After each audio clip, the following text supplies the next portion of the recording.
Silent, अभी आवाज मत करो, आवाज करने का टाइम गया। साइलेंट, शांत हो जाओ। यहाँ पे हम लोग चल रहे थे मॉडर्न पीरियोडिक टेबल ना, मॉडर्न पीरियोडिक टेबल, ठीक है। मॉडर्न पीरियोडिक टेबल पे हमने देखा था कि उसमें जो है वो 18 ग्रुप्स होते हैं, मतलब जितने भी वर्टिकल कॉलम्स होते हैं उन सबको हम लोग क्या बोलते हैं, ग्रुप्स। और जितने भी हॉरिजॉन्टल लाइंस होते हैं उन्हें क्या बोलते हैं।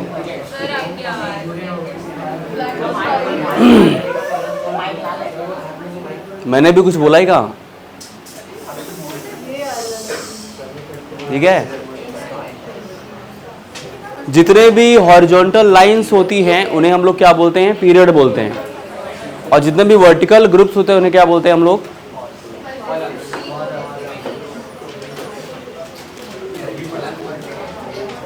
वर्टिकल लाइंस को ग्रुप बोलते हैं, हॉरिजॉन्टल लाइंस को पीरियड बोलते हैं, मैंने बोला था। अच्छा, कितने ग्रुप्स होते हैं, 18 ग्रुप ना। पीरियड कितने होते हैं, 7। अब उसके बाद थोड़ा सा हम लोग आगे चलते हैं। हमने आपको ये बता दिया था कैसे हम उसको याद करेंगे। हमने बोला था कि इसमें 4 टाइप के ब्लॉक होते हैं, SPDF ब्लॉक, ठीक है।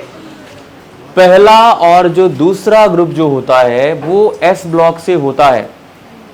फर्स्ट ग्रुप को हम लोग अल्कली मेटल्स बोलते हैं और सेकेंड ग्रुप को हम लोग क्या बोलते हैं, alkaline earth metals. Alkali metals और अल्कलाइन अर्थ मेटल्स, ये हमने बताया था। उसके बाद हम लोग अगर D ब्लॉक की बात करते हैं तो ग्रुप 3 से लेके ग्रुप 12 तक होता है D ब्लॉक, और उसको हम लोग ट्रांजिशन एलिमेंट्स बोलते हैं, ट्रांजिशन, ठीक है। ट्रांजिशन इसलिए बोलते हैं क्योंकि वो S और P के बीच में आता है, इसलिए उसको ट्रांजिशन बोलते हैं। क्या बोलते हैं उसको, ट्रांजिशन। उसके बाद P ब्लॉक कहाँ से कहाँ तक होता है, 13 to 18। 13 to 18 जो होता है वो क्या होता है, P ब्लॉक। उसको पोस्ट ट्रांजिशन एलिमेंट भी बोलते हैं। क्या बोलते हैं उसको, पोस्ट ट्रांजिशन एलिमेंट्स। और उसके बाद अगर हम लोग बात करते हैं तो आता है F ब्लॉक। F ब्लॉक में 2 सीरीज होती हैं, लेंथेनाइट सीरीज और एक्टिनाइट सीरीज। अगर मैं लेंथेनाइट सीरीज की बात करता हूं तो 57 से लेके 91 तक ना, 57 to 91 क्या होता है, लेंथेनाइट। और अगर मैं एक्टिनाइट सीरीज की बात करता हूं तो 93 से लेकर के 102 तक, यही था, 103 तक होता है। हाँ, 89 से, मतलब स्टार्ट 90 से ही होता है देखा जाए तो यहाँ पर क्या होगा कि वो एक्टिनाइट सीरीज होता है।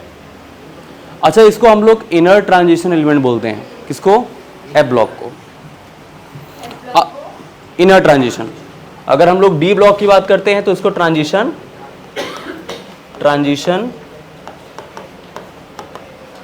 D ब्लॉक को क्या बोलते हैं, transition element.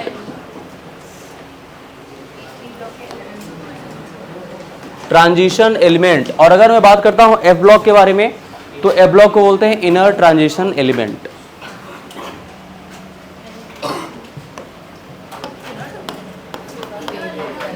Inner transition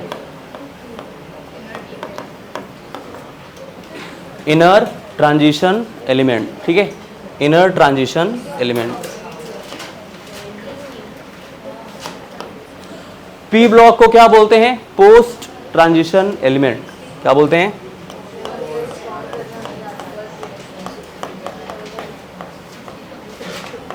post transition element.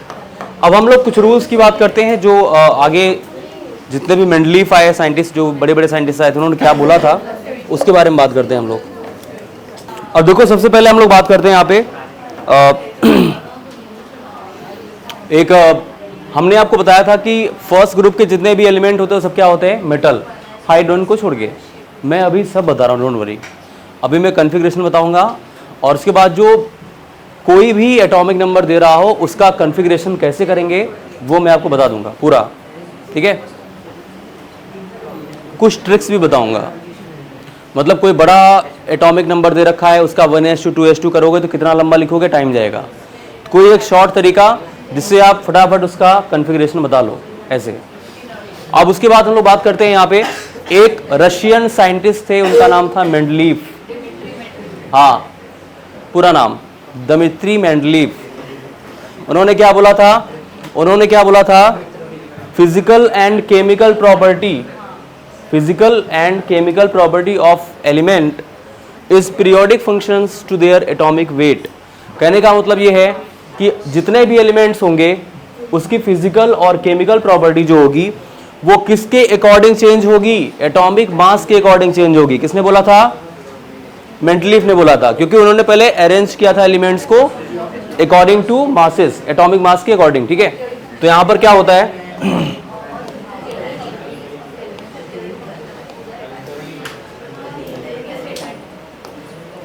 Mendeleev ने क्या बोला था? According to Mendeleev,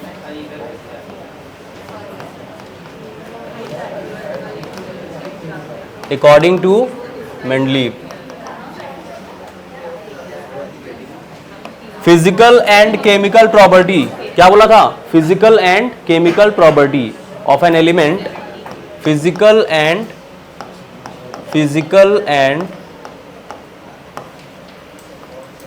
chemical, physical and chemical property of an element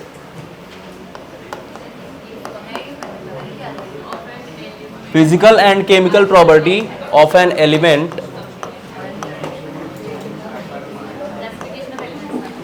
is periodic functions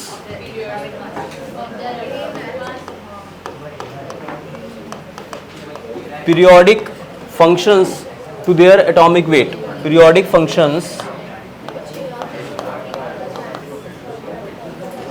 to their atomic weight।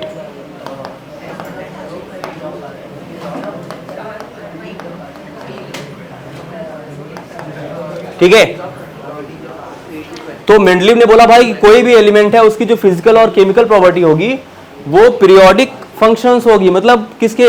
Atomic weight के, मतलब एटॉमिक वेट पे डिपेंड करती है, ये उन्होंने बताया था। उसके बाद एक और साइंटिस्ट आते हैं, उनका नाम है मोजले। मोजले ने बोला कि नहीं, ऐसा नहीं होगा।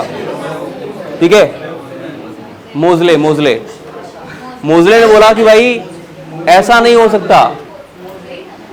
कट कर देंगे। उनका पूरा नाम था हेनरी मोजले। भाई बताया गया कि मेंडलीफ ने क्या बताया था?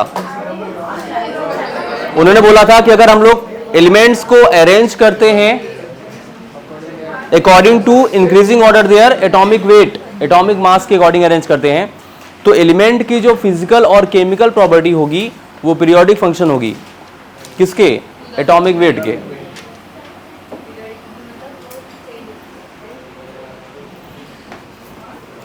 उसके बाद एक और साइंटिस्ट आते हैं, उनका नाम है हेनरी मोजले। हेनरी मोजले ने बताया था कि एलिमेंट की फिजिकल एंड केमिकल प्रॉपर्टी जो होती है वो एटॉमिक नंबर के, एटॉमिक पीरियोडिक फंक्शन होती है एटॉमिक नंबर के। ठीक है, तो यहां पर हम लोग बात करते हैं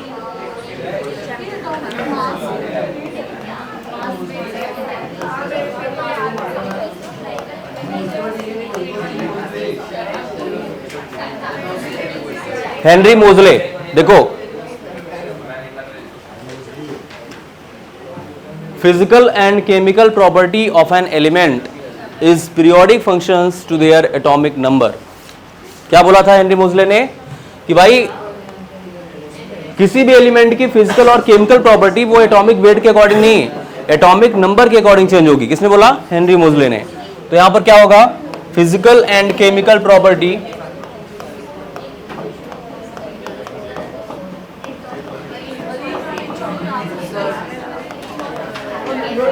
physical and chemical property. Question यहां से बोला जाए, आंसर फटाफट आना चाहिए सबको, तब लगता है कि हाँ पढ़ाई हुई है या आप पढ़ के आए हो। आगे चलते हैं। अगर हम लोग हेनरी मोजले की बात करते हैं तो physical and chemical property,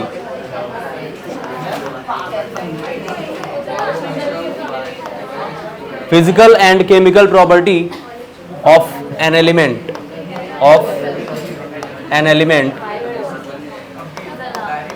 is periodic functions to their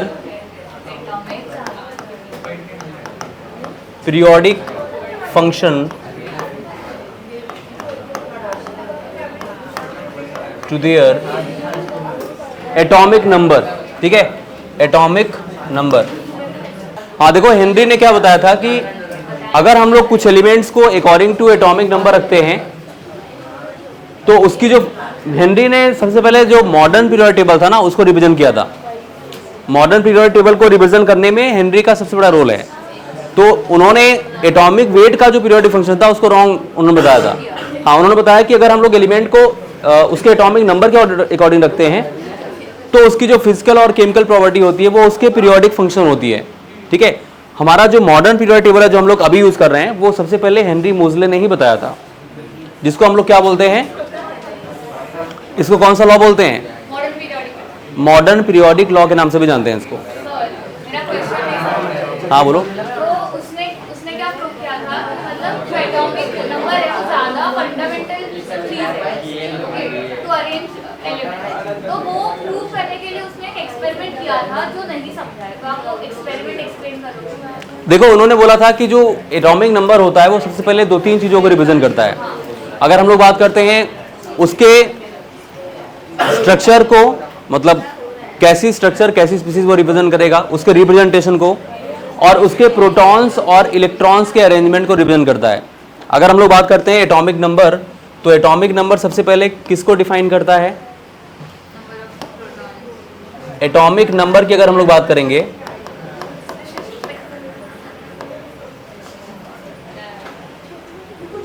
कौन है,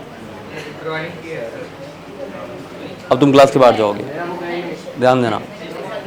एटॉमिक नंबर जो है उसको Z से रिप्रेजेंट करते हैं और ये नंबर ऑफ प्रोटॉन के बराबर होता है, नंबर ऑफ प्रोटॉन के बराबर होता है। तो उन्होंने बताया था कि यहां पर प्रोटॉन का मतलब क्या है, न्यूक्लियस का जो पावर है, न्यूक्लियस का कितना पावर उसके इलेक्ट्रॉन्स पे काम करेगा, ये बताया था हेनरी मोजले ने, कि जैसे जैसे अगर इलेक्ट्रॉन्स आप रिमूव भी कर रहे हो तो भी प्रोटॉन उतना ही रहेंगे। समझ रहे हो, कहने का मतलब अगर किसी एलिमेंट से इलेक्ट्रॉन जाते हैं तो प्रोटॉन नहीं जाएंगे ना, प्रोटॉन तो न्यूक्लियस में रहते हैं। जैसे यहां पे ये न्यूक्लियस हुआ, ये नंबर ऑफ ऑर्बिट है, नंबर ऑफ शेल, इसमें इलेक्ट्रॉन्स होते हैं। तो इलेक्ट्रॉन्स अगर जा रहे हैं तो इलेक्ट्रॉन कहां से जाएंगे, आउटर मोस्ट ऑर्बिट से जाएंगे। बट प्रोटॉन का अरेंजमेंट तो वही है ना, ये क्या है, बोल नहीं सकते क्या?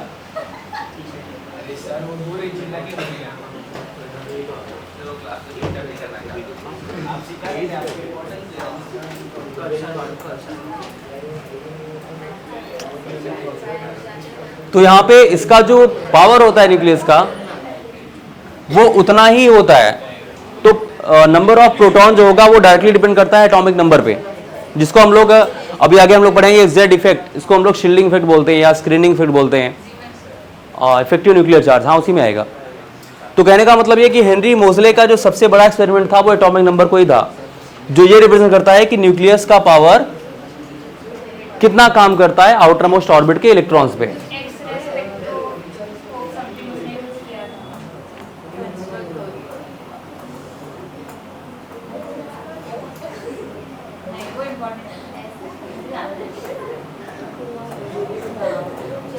हाँ वो एक्सरे वो आपके सिलेबस में है नहीं, वो बताया था कि इसमें स्कैटरिंग होती है एक्सरे पार्टिकल, बहुत सारे रेडिएशन शो करते हैं। ठीक है, उससे मतलब नहीं है, मेन जो लॉ था वो ये बताता है कि यहाँ का जो एटॉमिक नंबर है वो इसके न्यूक्लियर चार्ज को रिप्रेजेंट करता है, और वो न्यूक्लियर चार्ज कितना काम करता है वो सबसे इंपॉर्टेंट था हेनरी मोजले के लिए। ठीक है, अब उसके बाद हम लोग यहाँ पे आगे चलते हैं।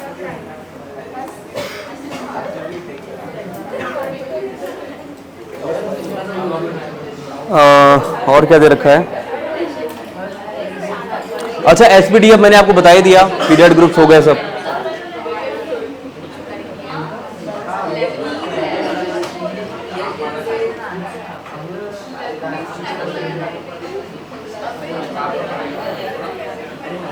Periodic table and electronic configuration.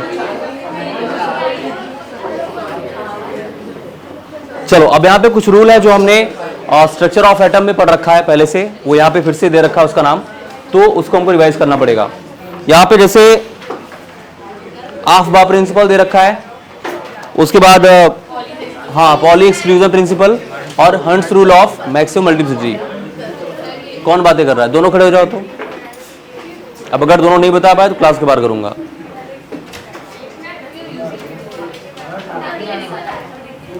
Stand up, दोनों खड़े जाओ, आशिक के पीछे। यहाँ पे स्ट्रक्चर ऑफ एटम में हमने कुछ रूल पढ़े थे, यहाँ पे फिर से वो आ गया है तो उसको रिवाइज करना पड़ेगा हमें। आफ्बा प्रिंसिपल क्या बताया गया था? आफ्बा प्रिंसिपल, तो 3 रूल हमने बताए थे। एक आफ्बा प्रिंसिपल था, हमने बोला था कि एनर्जी के इंक्रीजिंग ऑर्डर में हम लोग इलेक्ट्रॉन्स को फिल करते हैं। दूसरा रूल था पॉली एक्सक्लूजन प्रिंसिपल, हमने बोला था कि एक ऑर्बिटल में 2 इलेक्ट्रॉन होते हैं। फिर तुम बातें कर रहे हो? नहीं बताओ मत। यही जो बताने वाली दिक्कत है वो सबसे बड़ी दिक्कत है, बताने वाली। खुद तो बता नहीं पा रहे हो, उसको बता रहे हो। अभी आपको अजीब लग रहा होगा ना, आज कुछ अजीब सा है, आज मतलब बोल रहे हैं मुझे, बोल नहीं रहा हूं। ये आपका जो परफॉर्मेंस है वो दिख रहा है। ब्रेक नहीं दिया जाएगा, ये स्ट्रिक्टली बोल दिया गया है सारे लेक्चर्स में कि किसी भी बैच में ब्रेक नहीं मिलेगा, ऐसा बोल दिया गया है। तो आपका ब्रेक खत्म हो गया, अभी ब्रेक नहीं मिलेगा आपको। ये लास्ट लेक्चर से ही इन्फॉर्म कर दिया गया है सारी बैचेस में कि किसी भी बैच में ब्रेक नहीं मिलेगा। अब ऐसा क्यों किया गया है वो आप लोग पता करो, वो मैं नहीं जानता, लेकिन ब्रेक के लिए मना कर दिया गया है सारी बैचेस के लिए, एक क्लास के लिए नहीं, सारे क्लास के लिए। अब उसके बाद देखो, हम बात कर रहे थे एक ऑर्बिटल में 2 इलेक्ट्रॉन और दोनों इलेक्ट्रॉन्स जो है वो अपोजिट स्पिन के होंगे, एक अपवर्ड और दूसरा डाउनवर्ड। कुछ ऐसा रहा होगा, कुछ उन्होंने इशू देखा होगा, इसलिए उन्होंने ब्रेक के लिए मना किया है। कुछ ऐसा इशू उनको मतलब दिखा है, इसलिए शायद डायरेक्टर्स ने बोल दिया है कि बिल्कुल भी ब्रेक नहीं मिलना चाहिए स्टूडेंट को। मतलब किसी को नॉर्मल जाना जा सकता है, बट सभी को ब्रेक नहीं मिलेगा। तो यहां पर क्या था कि पॉली एक्सक्लूजन प्रिंसिपल बोला गया कि एक ऑर्बिटल में 2 इलेक्ट्रॉन और दोनों अपोजिट स्पिन में होंगे, एक प्लस हाफ दूसरा माइनस हाफ। फिर हमने बोला कि hunts rule of maximum multiplicity, उसमें बोला गया था कि भाई इलेक्ट्रॉन्स, अगर मैं ऑर्बिटल्स की बात करता हूं तो जैसे मान लो डी ऑर्बिटल है, डी में 5 ऑर्बिटल होते हैं, सब में पहले आप एक एक इलेक्ट्रॉन फिल करोगे, सब में आप एक एक इलेक्ट्रॉन फिल करोगे, फिर उसके बाद उसकी पेयरिंग होगी। ठीक है, ये किसने बोला था? हंट्स रूल ने बोला था। अब यहां पर इलेक्ट्रॉनिक कॉन्फ़िगरेशन की बात आती है, तो मैं सबसे पहले आपको सिखाता हूं कि इलेक्ट्रॉनिक कॉन्फ़िगरेशन कैसे होती है, और कुछ बड़े एटॉमिक नंबर की कॉन्फ़िगरेशन भी हम लोग सीखेंगे। जैसे मान लो 90 एटॉमिक नंबर 90 दिया गया, एटॉमिक नंबर 100 है, तो उसका हम लोग कॉन्फ़िगरेशन कैसे करते हैं वो सब भी हम लोग देखते हैं, यहाँ पे ट्रिक के साथ भी देखेंगे। ठीक है, अगर हम लोग नॉर्मल इलेक्ट्रॉनिक कॉन्फ़िगरेशन की बात करते हैं, हो गया था ना, ये तो हो गया था। अगर हम लोग इलेक्ट्रॉनिक कॉन्फ़िगरेशन की बात करते हैं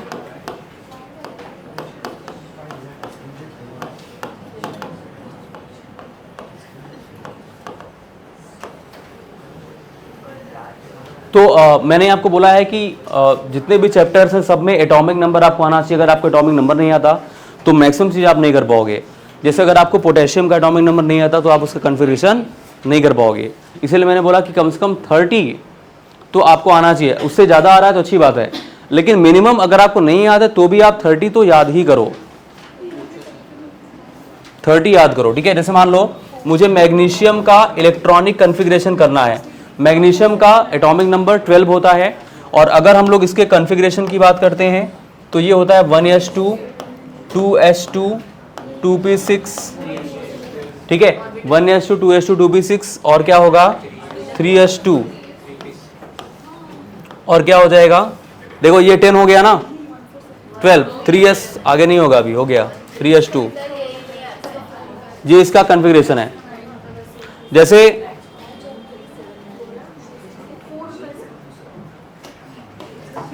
अगर मुझे कैल्शियम का कॉन्फ़िगरेशन करना है, कैल्शियम का कितना होता है 20, कैल्शियम कितना होगा 20, तो इसका कॉन्फ़िगरेशन क्या हो जाएगा 1s2 2s2 2p6 3s2 3p6, और क्या होगा, कितना 18 हो गया 4s2 4s2। ऐसे हम लोग कॉन्फ़िगरेशन करते हैं। उसके बाद क्या हो जाएगा, जैसे मुझे कन्फिग्रेशन करना है मैग्नीज का। मैग्नीज कितना होता है? 23 होता है, 25 होता है मैग्नीज का। मैग्नीज कितना होता है? 25। इसका कन्फिग्रेशन कैसे हो जाएगा? अगर आप देखोगे तो यहाँ पे 1s2 2s2 2p6। भाई s में कितने ऑर्बिटल? एक ऑर्बिटल। एक ऑर्बिटल में कितना इलेक्ट्रॉन? 2 इलेक्ट्रॉन। p में कितने ऑर्बिटल? 3 ऑर्बिटल। कितने इलेक्ट्रॉन? 6 इलेक्ट्रॉन। अगर एक में 2 है तो 3 में 6 होगा, सिंपल सी बात है। d में कितने ऑर्बिटल? 5 ऑर्बिटल। और 5 ऑर्बिटल में कितने इलेक्ट्रॉन? 10 इलेक्ट्रॉन। f में कितने ऑर्बिटल? 7 ऑर्बिटल। और 7 ऑर्बिटल में जस्ट डबल होगा तो 14 इलेक्ट्रॉन। अब उसके बाद यहां पर क्या हो जाएगा? 1s2 2s2 2p6 3s2 और क्या हो जाएगा? 3p6। ठीक है, 1s2 2s2 2p6 3s2 3p6 और यहां पर क्या हो जाएगा? 4s2। देखो यहां तक अगर हम देखें तो ये 18 हो चुका है ना भाई। कितना इलेक्ट्रॉन हुआ? 4 10 12 और 18। तो इसको हम लोग AR लिखते हैं। AR का मतलब आर्गन। आर्गन का भी 18 होता है ना। तो अगर आप AR लिख देते हो तो इतना कन्फिग्रेशन हो जाता है। इसको कंडेंस फॉर्मूला बोलते हैं या कंडेंस इलेक्ट्रॉनिक कन्फिग्रेशन बोलते हैं। ये हमने आई थिंक बताया होगा आपको स्ट्रक्चर ऑफ एटम में कि अगर आपको 18 तक नहीं लिखना तो सीधे आप AR लिख दो, क्योंकि AR का होता है 18। तो इसको हम लोग कंडेंस बोलेंगे, कंडेंस्ड इलेक्ट्रॉनिक कन्फिग्रेशन शॉर्ट में। उसके बाद यहां पर 4s2 हो जाएगा और 3d5। 4s2 3d5। एक यहां पर एक्सेप्शन है, मैं उसकी बात करूंगा, जो हमने वहां पर किया था क्रोमियम और कॉपर के लिए। वो इसलिए इंपॉर्टेंट है क्योंकि वो बार बार पूछा गया एग्जाम में और हर एग्जाम में लगातार आता है। स्ट्रक्चर ऑफ एटम से अगर मैं बोल रहा हूं कि कन्फिग्रेशन से क्वेश्चन अगर आया तो कॉपर और क्रोमियम जरूर पूछा रहेगा। अगर मैं बात करता हूं यहां पे क्रोमियम की, तो क्रोमियम का कन्फिग्रेशन क्या होता है? 24। इसका क्या हो जाएगा? 1s2 2s2 2p6 3s2 3p6 और क्या हो जाएगा? 4s2 3d4। ठीक है, 1s2 2s2 2p6 3s2 3p6 4s2 3d4। अब यहां पर क्या होगा कि इसको हम लोग यहां तक क्या लिख सकते हो आप लोग? AR 4s2 और 3d4।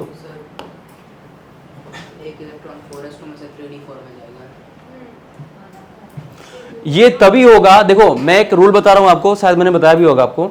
Half filled D orbital and full field D orbital ज्यादा स्टेबल होते हैं। हाफ फिल्ड का मतलब 5 इलेक्ट्रॉन।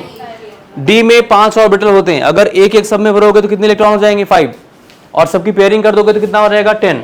तो कहने का मतलब half filled and full field D orbital जो होते हैं वो मोस्ट स्टेबल माने जाते हैं। ठीक है, half filled and full field D orbitals के लिए, only D orbitals, half filled and full field d orbital, half filled and full filled d orbital will be more stable.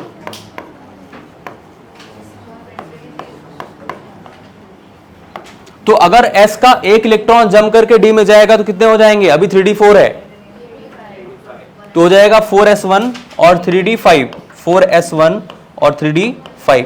ये इसका कॉन्फ़िगरेशन होता है किसका? कॉपर का, सॉरी क्रोमियम का। हाँ तो वनाडियम में तो सॉरी वनेडियम में तो 4s निकल जाएगा ना, क्योंकि वो उसका 23 होता है। वैनेडियम भी कर लेते हैं, तो सिर्फ उसी के लिए वैलिड है क्या ये? सिर्फ कॉपर और क्रोमियम के लिए होता है। वैनेडियम का देख लो, वैनेडियम का कितना होता है? Scandium, titanium, vanadium. वैनेडियम 23 होता है ना। तो अगर आप देखोगे तो यहाँ पर AR हो जाएगा, AR का कितना होता है? 18 और 4s2 और 3d3 हो जाएगा। आप अगर एक इलेक्ट्रॉन, ऐसा ये नहीं हो सकता कि आप 2 इलेक्ट्रॉन एक साथ जम करा दो, ऐसा नहीं होता कभी। एक एक इलेक्ट्रॉन जम कर, अगर एक इलेक्ट्रॉन जम भी करेगा तब भी 3d4 होगा ना। वो उस कंडीशन में जम करता है जब वो या तो 5 हो जाए और या तो 10 हो जाए, एक ही करेगा। ऐसा सब में पॉसिबल नहीं है, ऐसा नहीं हो सकता कि यहाँ पर एक इलेक्ट्रॉन जंप करेगा 3d4 हो जाएगा। 3d4 रहेगा तब भी तो अनस्टेबल रहेगा ना, समझ रहे हो? 3d4 रहेगा तब भी क्या होगा? अनस्टेबल रहेगा। इलेक्ट्रॉन सबसे पहले s सबशेल से जाते हैं। अगर मान लो वेनेडियम 2+ होता तो इलेक्ट्रॉन प्लस का मतलब क्या है? हमने इलेक्ट्रॉन किसी को दे दिया। जब इलेक्ट्रॉन हम देते हैं तो क्या होता है? Plus charge. और इलेक्ट्रॉन कहां से जाएगा? पहले s से जाता है, तब d से जाता है। s से क्यों जाएगा? 4s 3d सबसे आउटर मोस्ट ऑर्बिटल, ऑर्बिट क्या है? 4 है भाई। 4 बाद में आता ना, 1 2 3 4, तो सबसे बाहर वाले ऑर्बिट से इलेक्ट्रॉन पहले जाएंगे, मतलब 4s से इलेक्ट्रॉन पहले जाएंगे, 3d से बाद में जाएंगे। और 4s की एनर्जी लो होती है, मतलब 3d से। एनर्जी लो होती है क्योंकि वो न्यूक्लियस के कांटेक्ट में बहुत कम होता है ना, डिस्टेंस ज़्यादा होती है अगर हम देखेंगे तो। बस 4p की वैल्यू 3d से ज़्यादा होती है। निकाल लो n+l वैल्यू 4p की। सब याद नहीं है। यहाँ पर देखो 4p अगर हम लोग बात करेंगे, 4p और 3d, n+l कितना हो जाएगा? यहाँ पर n की वैल्यू कितनी है? 4, और p के लिए l 1 होता है, s के लिए l 0 होता है, SPDF। ध्यान देना, इसको भूल गए क्या? l = 0 मतलब s सबशेल, l = 1 क्या होता है? p सबशेल, l = 2 क्या होता है? d सबशेल, और l = 3 क्या होता है? f subshell. l = 1 तो p के लिए क्या होगा? l = 1, तो यहाँ पर 1 हो जाएगा। कितना आया? 5। यहाँ पर n+l कितना आ रहा है? 3+, d के लिए कितना होता है? 2 होता है। इसका भी 5 है, लेकिन मैंने आपको बोला था जब दो सबशेल के लिए n+l की वैल्यू सेम हो जाए, तो जिसका n ज्यादा होगा उसकी एनर्जी ज्यादा होगी। इसका मतलब 4p की एनर्जी ज्यादा होगी।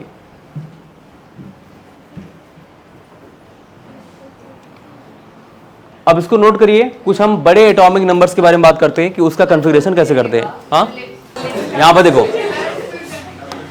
अब उसके बाद क्या बोल रही है? यहां पे अगर हम लोग कुछ कॉन्फ़िगरेशन की बात करते हैं, जैसे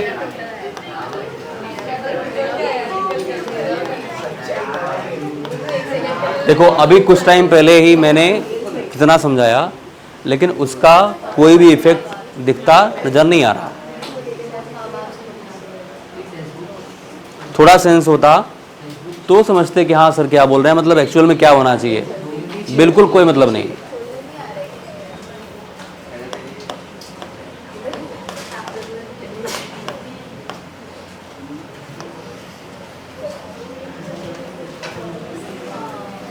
इसको इनर्ट एलिमेंट बोलते हैं या फिर नोबल गैस एलिमेंट बोलते हैं इसको।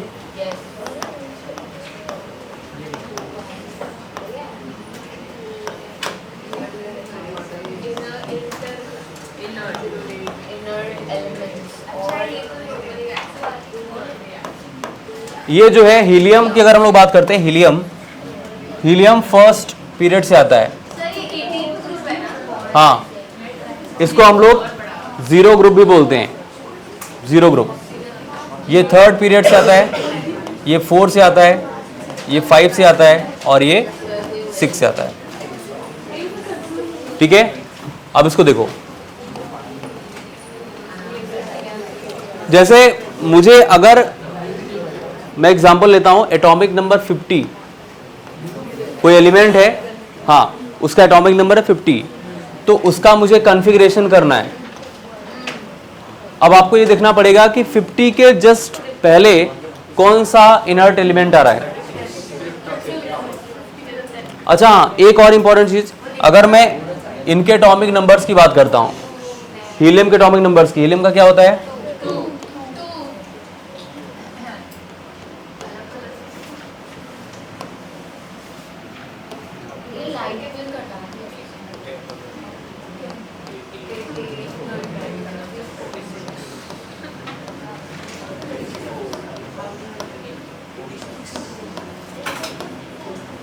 ये इसका एटॉमिक नंबर होता है। अब अगर हम लोग बात करते हैं 50 का, मुझे कॉन्फ़िगरेशन करना है। 50 के जस्ट पहले कौन सा? यहाँ पे 36 मतलब क्रिप्टॉन आ रहा है। अब क्रिप्टॉन का जो पीरियड नंबर है वो क्या है? 4 ना, तो मुझे 4 में एक ऐड करना पड़ेगा। S मैं लिखता हूं यहाँ पे S P D और F, SPDF। तो यहां पर क्या होगा, क्रिप्टॉन का 36 है तो ये हो जाएगा 5s। क्या हो जाएगा, 5s। S और P के लिए उसके पीरियड नंबर में 1 प्लस करते हैं, मैं ट्रिक बता रहा हूं आपको। हाँ, तो 4 का 5s हो जाएगा। फिर P में भी क्या होगा, 5P होगा। D जो होगा वो एज इट इज रहेगा, D में कोई चेंज नहीं रहेगा। तो D में क्या होगा, 4D। और F के लिए क्या करेंगे, -1। मेरी बात ध्यान से सुनो, S के लिए +1, P के लिए +1, D के लिए सेम और F के लिए -1। उसके पीरियड नंबर में -1 करेंगे तो यहां पर क्या हो जाएगा, 3F, 5S, 5P, 4D and 3F। अब यहां पर 3F क्या एग्जिस्ट करता है, इसकी हम लोग बात करते हैं। यहां पर अगर मैं कुछ टाइम पहले मैंने बताया था आपको कि यहां पे L इक्वल टू अगर 0 है तो वो S होता है, L इक्वल टू 1 है तो वो P होगा, L इक्वल टू 2 होगा तो D होगा और L इक्वल टू 3 होगा तो यहां पर क्या हो जाएगा, F हो जाएगा। अब मैंने आपको बोला था कि प्रिंसिपल क्वांटम नंबर और एजीमुथल क्वांटम नंबर n और l की वैल्यू सेम नहीं हो सकती, बताया था मैंने आपको।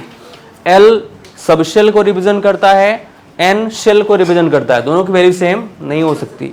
यहां पर अगर आप 3f में देखोगे, 3f में n की वैल्यू 3 है और f के लिए l की वैल्यू क्या होती है, 3, दोनों सेम हो जाएंगे। इसका मतलब 3f एग्जिस्ट नहीं करेगा।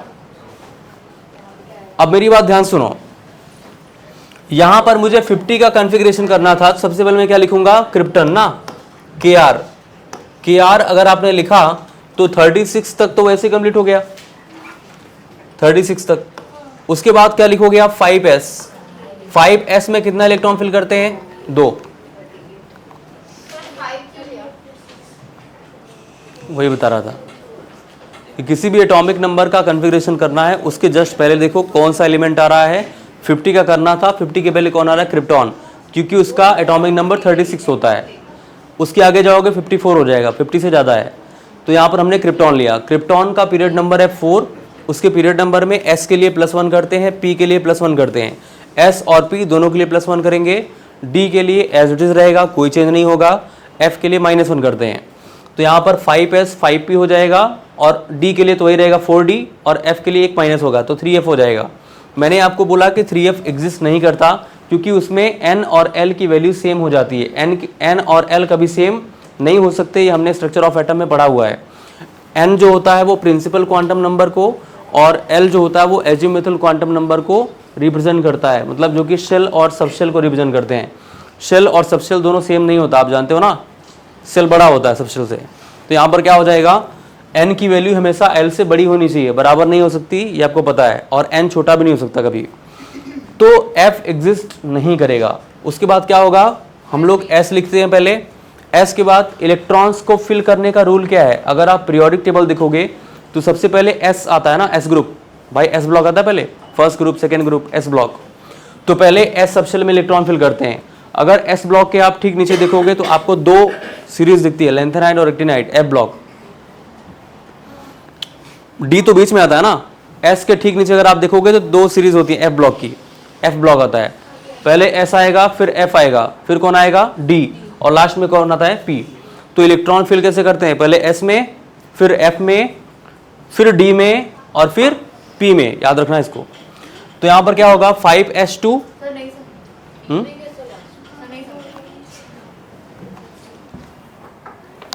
इलेक्ट्रॉन्स के फिल करने का जो तरीका है वो बता रहा हूँ। सबसे पहले कौन आता है, S ब्लॉक, S ब्लॉक के बगल में आएगा ना D ब्लॉक, तो S के ठीक नीचे देखोगे तो यहां पर F होता है, ठीक नीचे F। S के बाद इलेक्ट्रॉन F में भरोगे आप, ये मैं यहाँ ट्रिक बता रहा हूं आपको। S के बाद F भरोगे, फिर F के बाद कौन आएगा, D, फिर D के बाद कौन आएगा, P। हाँ, अगर F एग्जिस्ट नहीं करता तो आपको D भरना है। हाँ, तो पहले F में फिल करते, फिर D में जाते, P सबसे लास्ट में आता है ना, तो P सबसे लास्ट में आएगा। अगर F एग्जिस्ट नहीं करता तो D में भरेंगे, ठीक है। अब यहाँ पे देखो 5s2, उसके बाद कितना हो गया, 3F तो करेगा इन एग्जिस्ट। अब उसके बाद कौन आएगा? 4D। अच्छा 36 है ना, 36 और 2 की 38 हो गया, और कितना होगा? 4D 10। D में मैक्सिमम कितना भर सकते हो आप? 10। तो यहां पर क्या हो गया? 48। हाँ 48 हो गया, दो और बनने हैं ना, तो 5P2, 5P2 ये इसका कॉन्फ़िगरेशन है। तो सर जो हम लोग वो ड्राइंग करते हैं फिर ऐसे लाइंस बनाते हैं तो उसके हिसाब से यही ऑर्डर रहेगा। ये हमने कंडेंस्ड लिखा है ना, वो तो आप जो ड्राइंग करते हो वो तो आपने पूरा लिख दिया। उसमें यही ऑर्डर रहेगा ना? हाँ यही ऑर्डर है, सेम ऑर्डर है, सेम ही ऑर्डर है, ये हमने ट्रिक से किया हुआ है। वैसे भी करोगे तब भी यही आएगा, ठीक है। लेकिन उतना क्या होगा, उतना आपके पास टाइम 1S करोगे, 1S 2S 2P 3S, मतलब काफ़ी टाइम जाता है। ये हमने शॉर्ट में सीखा है, हो जाएगा। कुछ एटॉमिक नंबर्स हैं उनको बताओ, चलो पहले आप इसको नोट कर लीजिए, पहले इसको नोट करो पहले।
Electrons will filled in D subshell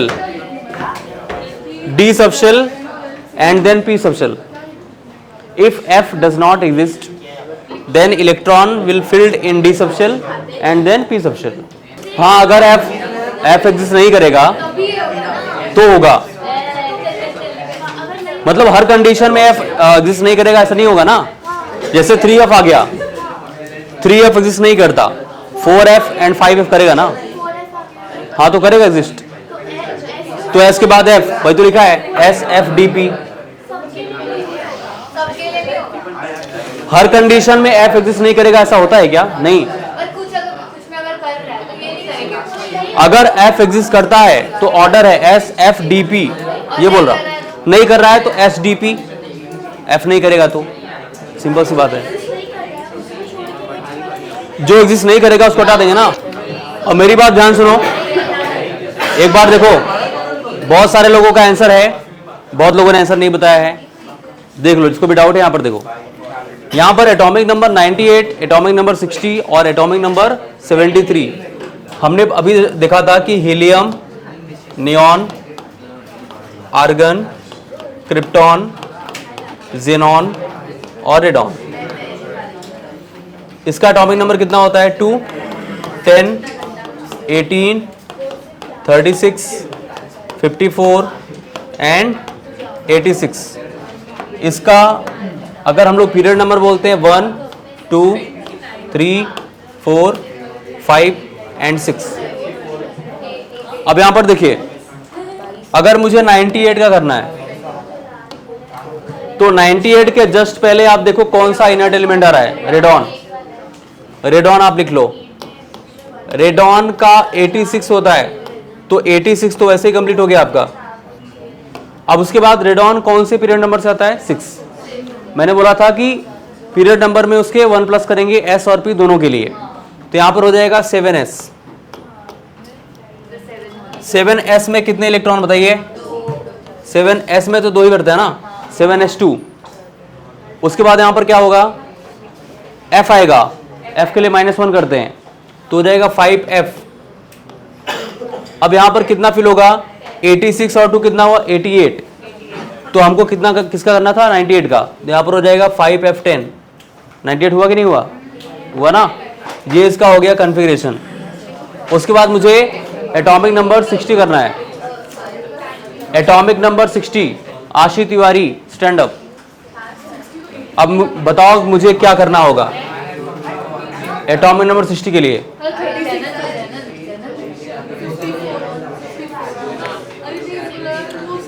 atomic number 60 के लिए कौन सा इनर्ट एलिमेंट यहां पे लिखूं?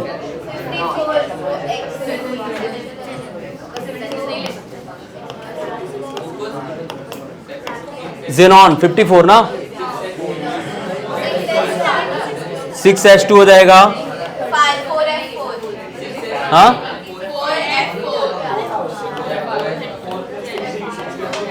6H2 और 4F4। उसके बाद 73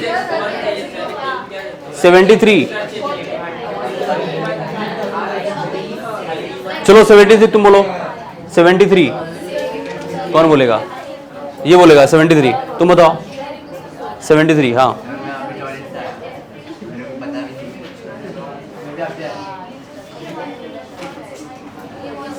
तुम बताओ। 73 के जस्ट पहले कौन आएगा? 73 के जस्ट पहले आप देख रहे हो तो ज़ेनॉन आ रहा है ना। यहां पर क्या होगा? ज़ेनॉन के पहले यहां पर इसका पीरियड नंबर कितना होगा? 6H2 हो जाएगा ना। और क्या होगा? 4F14 हो जाएगा। कितना हुआ? और 5D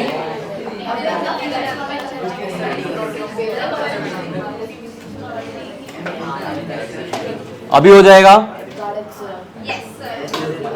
ठीक है 104 का बोलो।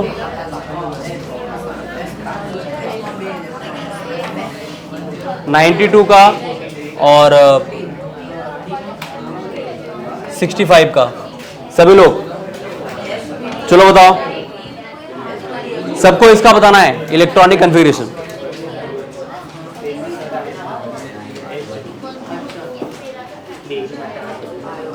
शौर्या बातें नहीं करो, क्वेश्चन ट्राई करो।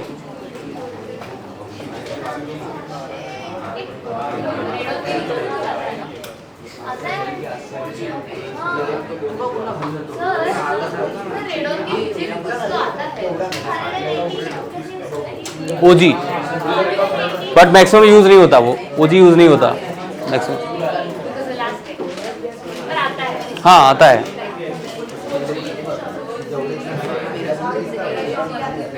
Maximum 6 electrons. हाँ पी में मैक्सिमम 6। देखो एस में 2, पी में 6 इलेक्ट्रॉन, डी में मैक्सिमम 10 इलेक्ट्रॉन और एफ में 14। ठीक है भाई। देखिए बहुत सारे लोगों का आंसर था बट अभी भी बहुत सारे लोग आंसर नहीं बता पा रहे हैं।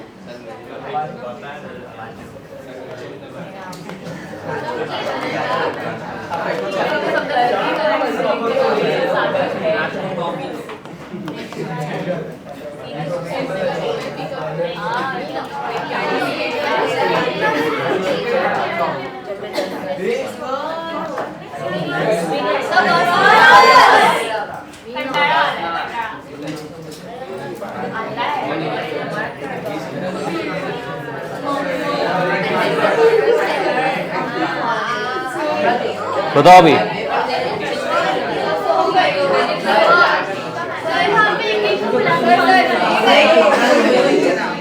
पहले सॉल्व तो करने दो। सभी का आंसर आना चाहिए इस बार। और तुम लोगों का भी इधर। तुम्हारा क्या नाम है? पूरा नाम? पूरा नाम घोर पड़े।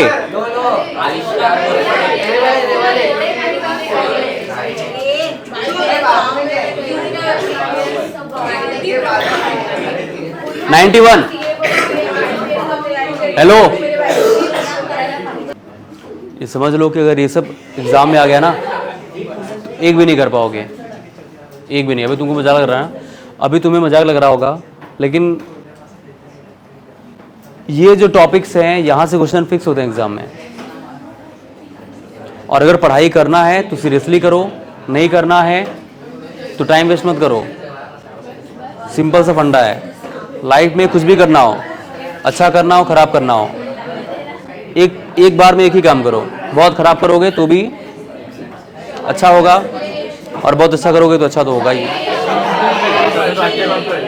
अच्छा ये होगा कि उससे भी कुछ सीखोगे।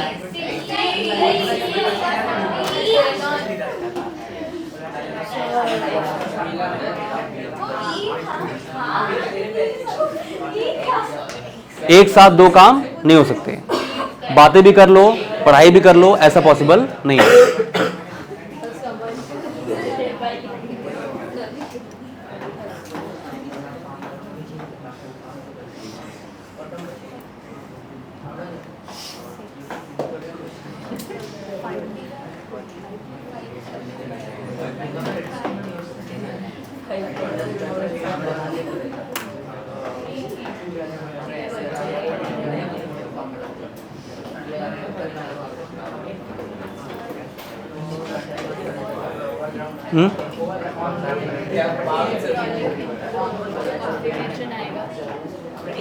एग्जाम में आएगा, सीईटी में और एग्जाम में।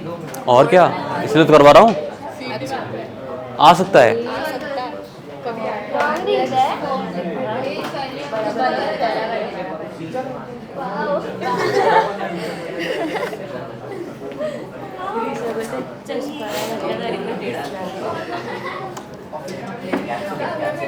समझा आप लोगों ने?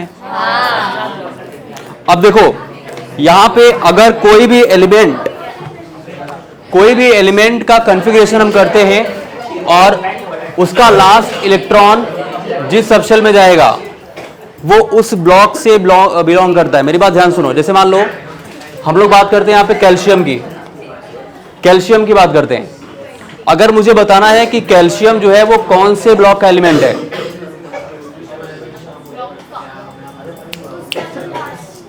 कैल्शियम कौन से ब्लॉक का एलिमेंट है, तो क्या हो जाएगा? कैल्शियम का एटॉमिक नंबर क्या होता है? 20।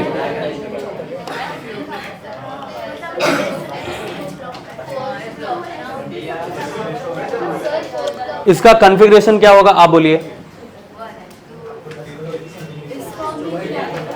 नॉर्मली ये 20 है ना, तो नॉर्मली बोल सकते हैं 1s2 2s2 2p6 3s2 3p6 और क्या हो जाएगा? 4s2। यही है ना?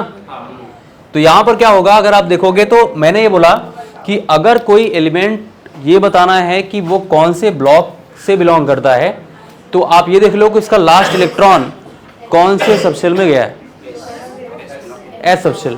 तो यहां पर क्या होगा? सॉरी, वो एस सबशेल में जाएगा। उसके बाद अगर हम लोग बात करते हैं जैसे मैग्नीशियम,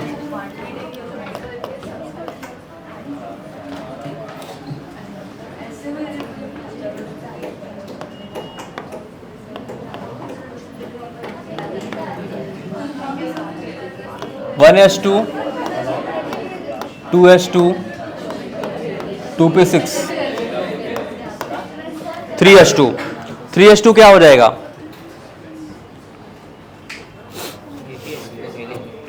क्या होगा बताइए? ये भी इस ब्लॉक का है ना। स्कैंडियम का बोलो, स्कैंडियम का कौन से ब्लॉक का है? कैसे पता?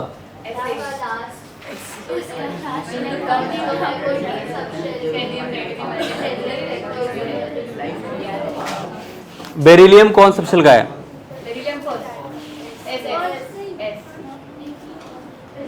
कौन से ब्लॉक का है?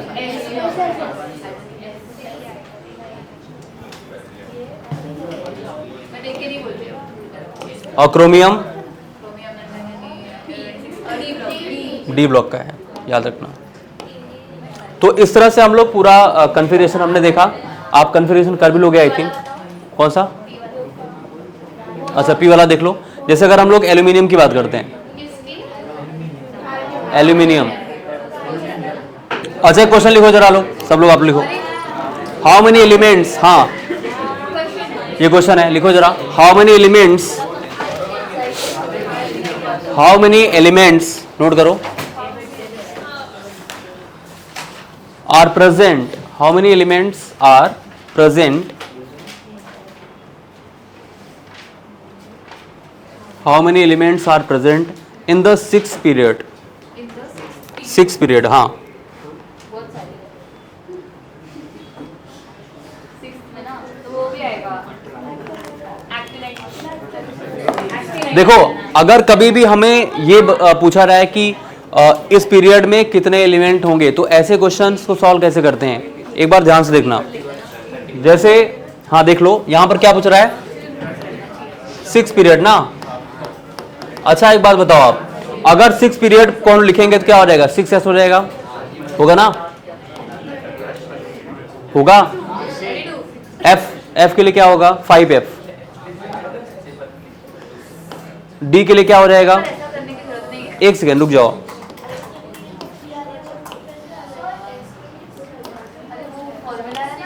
7s हो जाएगा, 7p भी होगा, उसके बाद 6d हो जाएगा, और क्या होगा, 5f होगा ना, चारों होंगे ना।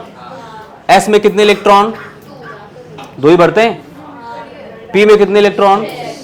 अच्छा, इनका अगर हम एनर्जी की बात करेंगे तो एनर्जी किसका होगा, n+l कितना हो जाएगा, n+l चारों का, इसका 7 होगा n+l, क्योंकि S0 होता है l के लिए। उसके बाद 7p का कितना होगा, 8, 6d का कितना होगा, 8, 5f का कितना होगा, 8। अब एक बात बताइए, 7p, 6d और 5f में सबसे ज्यादा एनर्जी किसकी होगी, 7p। मैंने बोला था ना कि अगर दो सबशेल के लिए n+l की वैल्यू सेम आ जाए तो जिसका n ज्यादा होगा उसकी एनर्जी ज्यादा होती है। इसका मतलब ये होगा कि 7p की एनर्जी ज्यादा होगी। तो इन दोनों में किसका होगा, 6d का होगा ना, इसीलिए हम लोग 5f को पहले रखते हैं। मैंने रूल क्या बताया था आपको, वो ट्रिक था, बट लॉजिक क्या है, लॉजिक है एनर्जी। 5f की एनर्जी कम होती है इन दोनों से, इसलिए हम लोग 5f को पहले रखते हैं 7s के बाद में, ठीक है। उसके बाद क्या होगा, उसके बाद कौन आता है, 6d। आपने पूछा ना कि s के बाद f आता है, d आता है, p, तो क्यों आता है, ये आप देखो यहां पे, एनर्जी की वजह से। 7s की एनर्जी सबसे कम, ऑफ बा प्रिंसिपल क्या कहता है कि भाई जिसकी एनर्जी सबसे कम होगी, इलेक्ट्रॉन पहले उसमें फिल करेंगे, तो s में पहले फिल करते हैं, उसके बाद किसमें, f में, f को रखा पहले, तो यहां पर 7s रखोगे, लेस देन यहाँ पे क्या होगा, 5f हो जाएगा, और ये लेस देन क्या होगा, 6d हो जाएगा, और ये क्या होगा, 7p हो जाएगा। होगा कि नहीं होगा, ये एनर्जी का ऑर्डर है। उसके बाद अगर हम लोग यहाँ पर इलेक्ट्रॉन्स की बात करते हैं कि टोटल नंबर ऑफ, अच्छा एलिमेंट पूछा है ना कि इस पीरियड में कितने एलिमेंट होंगे, तो आप देख लो यहाँ पर 7s में कितने इलेक्ट्रॉन फिल करते हैं हम, 2 यहाँ पे, p में कितने, 6, d में कितने, 10, और f में कितने, सबको ऐड कर दो, कितना आ रहा है, 32। कितने एलिमेंट होंगे, 32। 6 पीरियड में कितने एलिमेंट, 32। ऐसे बताते हैं, हो जाएगा, बता लोगे। चलो अगर पूछा जाए कि 5 पीरियड में कितने एलिमेंट होंगे, हाँ इसको नोट कर लो, पहले नोट करिए इसको। पता है फॉर्मूला था कि number of electrons find out करने का इन पीरियड, वो n² समथिंग, वो तो इलेक्ट्रॉन्स फिल करने के लिए ना, हाँ तो जितने 2n² आप बोल रहे हो, तो वैसे भी कर सकते हैं। वो थोड़ी होगा, वो तो ऑर्बिट में इलेक्ट्रॉन बताने की बात हो रही थी, वो शेल के लिए था, सब शेल है ना ये। इतनी बकवास तो वैसे कर लिया कि ब्रेक की जरूरत ही नहीं पड़ी। यहां पर देखिए, मैंने बोला कि 6 पीरियड में कितने एलिमेंट होंगे पूछा गया है। जब कोई भी ऐसे क्वेश्चन पूछे जाए आपसे 4th, 5th, 6th में पीरियड में कितने एलिमेंट होंगे, ऐसे क्वेश्चन पूछे जाए, तो आप ये देख लो कि कौन कौन से सबशेल बनेंगे उस पीरियड में। तो 6 में देखोगे 7s होगा, 7p भी होगा, 6d भी होगा, और 5f भी एग्जिस्ट करेगा ना। उसके बाद यहां पर क्या होगा, अगर मैं एनर्जी का ऑर्डर देखता हूं तो 7s पहले आता है। n+l रूल से एनर्जी हम लोग निकालते हैं, जिसकी n+l वैल्यू ज्यादा उसकी एनर्जी ज़्यादा होती है। यहाँ पर 5F सेकेंड नंबर पे आएगा, 7S पहले नंबर पे आएगा, फिर 6D आता है, फिर 7P आता है। इन तीनों की एनर्जी सेम आ गई थी। मैंने बोला किसी सब्सटेंस की एनर्जी अगर सेम आ जाए तो हम चेक करते हैं किसका n बड़ा, जिसका n बड़ा उसकी एनर्जी ज्यादा। तो यहां पर 5F, 6D और 7P। अब आप सब में देख लो, S में कितने इलेक्ट्रॉन भर सकते हो? 2। F में कितने, मतलब P में कितने? 6। D में कितने मैक्सिमम? 10। और F में कितने? 14। सबको ऐड कर लो, वो आ गया एलिमेंट आपका। ऐसे करना था। चलो आप बताओ 5th पीरियड में कितने एलिमेंट? सब लोग 5th में कितने एलिमेंट होंगे? अब देखो यहां पर क्या होगा? 6S होगा, 6P भी होगा, 5D भी होगा और 4F भी होगा ना, सारे होंगे। एनर्जी का ऑर्डर क्या हो जाएगा? 6S, 4F, उसके बाद 5D, उसके बाद 6P। हम लोग S में कितने इलेक्ट्रॉन फिल करते हैं? P में कितने?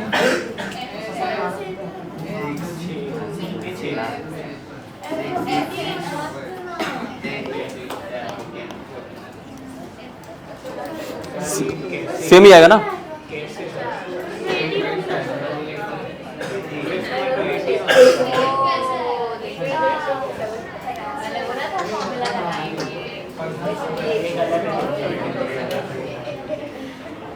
अच्छा, ये जो फॉर्मूला है वो सिर्फ 6 और 7 के लिए काम करेगा, ठीक है? ये 5th में काम नहीं करेगा। वहां पर एक्चुअली दिक्कत क्या है कि 5th में से जो लैंथेनम और एक्टिनियम होते हैं ना, वो निकल जाते हैं ना डी ब्लॉक से, ठीक है? इसलिए उनकी अलग सीरीज बनती है। याद कर सकते हैं, कोई दिक्कत नहीं है।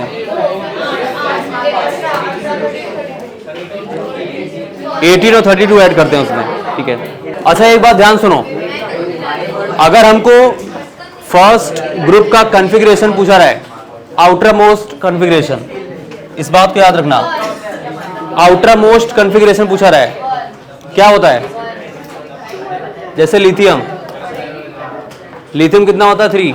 इसका क्या होगा? 1s2 2s1। लिथियम का एटॉमिक नंबर 3 होता है ना, 1s2 2s1, ये कॉन्फ़िगरेशन होगा। अगर मैं सोडियम की बात करता हूं, 1s2 2s2,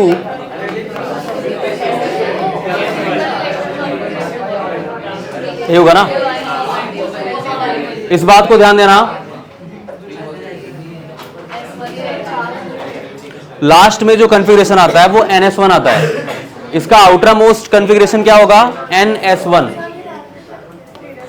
एक बात ध्यान देना, अगले लेक्चर में जितना पढ़ाया गया है अगर नहीं बता पाए, ठीक नहीं होगा। NS1।